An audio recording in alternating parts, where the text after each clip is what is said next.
The training yard of Outpost Corvier hummed with the clicks, growls, and whistles of 20 alien species drilling side by side. Massive armored brackens smashed combat dummies to pulp with hammer-like fists, lithe scary darted through obstacle courses at breakneck speeds, and towering four-armed Garn kept watch from the perimeter, their heavy plasma cannons resting on thick shoulders. At the far end of the yard, a small group of recruits gathered around a stack of weapons crates. The air crackled with tension and faint mockery. In their midst stood Private Mason Cole, the only human in the new mixed species unit. Freshly assigned from Earth, he was all lean muscle, unremarkable in height compared to the giants beside him. He looked at the massive Garn plasma cannon laid out on a workbench, his blue eyes narrowing in curiosity.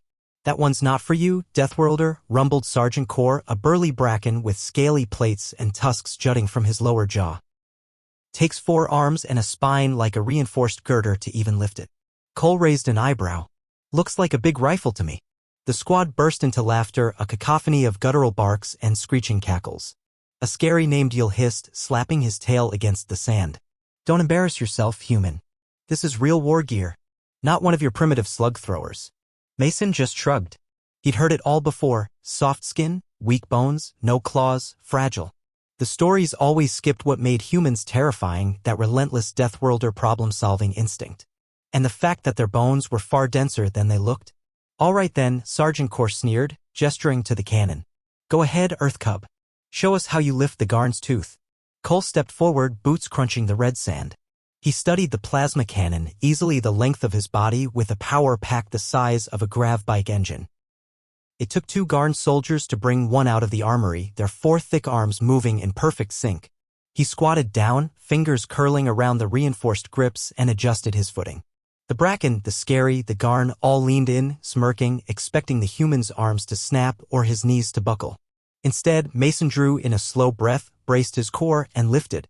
The cannon rose with him in one smooth motion, awkwardly at first, then balanced across his shoulders like a weighted barbell. The circle of alien soldiers fell silent, eyes wide, jaws agape. Mason grinned. "It's heavy, yeah. But you ever seen a human farmer toss hay bales all day?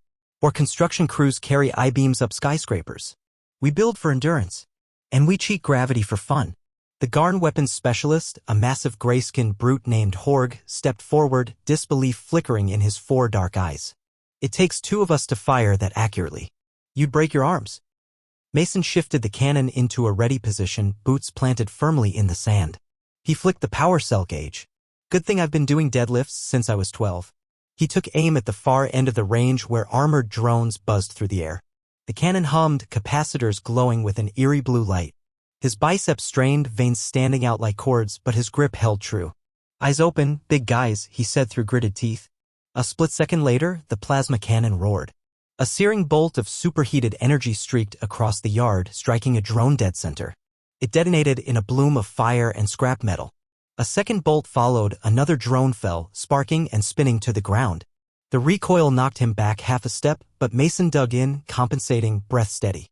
When the cannon's whine faded, the training yard was silent except for the hiss of melting drone debris.